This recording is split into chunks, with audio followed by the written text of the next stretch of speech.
काय करते Shraddha? Cleanser. Cleansing करते. येस. ओके. स्किन कशी आहे क्लायंटची? ऑइली स्किन आहे. ओके. मग कुठलं क्लिन्झर घेतलं तू?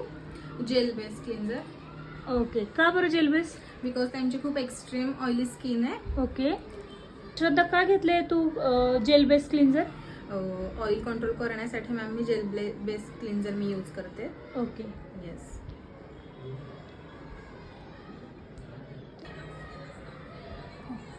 काय करतेस? एक्सफोलिएशन. एक्सफोलिएशन करते. Yes. त्यानंतर स्टेप काय असेल आपली? त्यानंतर स्टेप असणारी आपली की स्टीम द्यायची आपल्याला. ओके. Yes. आणि नंतर एक्स्ट्रॅक्शन. एक्स्ट्रॅक्शन करून blackheads whiteheads remove करायच्यात आपल्याला. असं म्हणू काय? हो. ओके. काय करते श्रद्धा?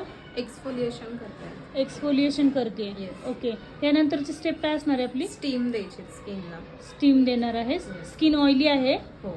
ओके. आणि त्यानंतर एक्स्ट्रॅक्शन एक्स्ट्रॅक्शन करणार म्हणजेच आहे. ब्लॅक हेड व्हाईट हेड आपण रिमूव्ह करणार आहे. ओके. Very good. हे आपलं फर्स्ट क्लीनअप आहे. हो. ओके. श्रद्धा झालं क्लीनअप करून? हो मॅम, झालेलं आहे. बरं.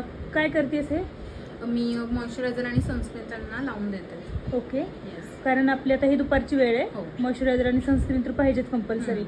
बरं. त्यांना आफ्टर केअर सांगितलीस? हो मॅम. काय सांगितलं? आफ्टर केअरमध्ये मी त्यांना सांगितलंय 24 तास तुम्ही साबण, फेस वॉश किंवा मेकअप अजिबात लावायचा नाहीये स्किनवर. हां. त्यानंतर 24 तासामध्ये तुम्हाला जर फेस वॉश करायचं असेल तर तुम्ही साध्या पाण्याने फेस वॉश करायचं. बरोबर ना? ओके. फेस वॉश करू शकता. हां. आणि तुम्ही सन प्रोटेक्शनसाठी तुम्ही स्वतः घरी मॉइश्चरायझर प्लस सनस्क्रीन यूज करू शकता. कंपल्सरी यूज करायचं आहे ते. येस. हो. आणि सनपासून बचाव करायचा आहे. थँक्यू.